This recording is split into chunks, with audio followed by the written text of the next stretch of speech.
একটা প্রশ্ন করি, বাবা বড় নাকি মা? উত্তরটা দেওয়ার আগে একবার নিজের মনের দিকে তাকান। আপনি যখন প্রথম কেঁদেছিলেন, মা আপনাকে বুকে নিয়েছিলেন, আর যখন জীবনে কাঁদতে শিখলেন, বাবা চুপচাপ দূরে দাঁড়িয়েছিলেন। শাস্ত্রে বলা হয়, মা দেবী, বাবা দেবতা। কিন্তু আজ প্রশ্ন একটাই, কে বড়? নাকি আমরা ছোট থেকেই ভুল প্রশ্ন করে যাচ্ছি? তাই বাবা বড় নাকি মা বড়, এই প্রশ্নটাই আসলে আমাদের অজ্ঞতা। বাবা বড় নাকি মা বড়, এই উত্তরটা শুনলে এই ভিডিওতে আপনারা জানতে পারবেন, আর আপনাদের চোখ ভিজে যাবে অবশ্যই। শাস্ত্রে বলা হয়, মাতৃদেবো ভব পিতৃদেবো ভব, মানে মা বাবা দুজনেই দেবতা।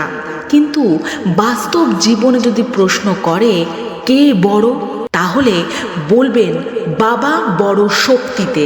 কারণ বাবা নিজের স্বপ্ন ভেঙে চুরমার করে দিয়ে সন্তানের ভবিষ্যৎ গড়ে। বাবা কাঁদেন না, চুপচাপ লড়েন। আর মা বড় ত্যাগে, কারণ মা নিজের শরীর, ঘুম, সুখ সব কিছু দিয়ে সন্তানকে মানুষ করেন। মা কাঁদেন কিন্তু সন্তানের সামনে হাসেন।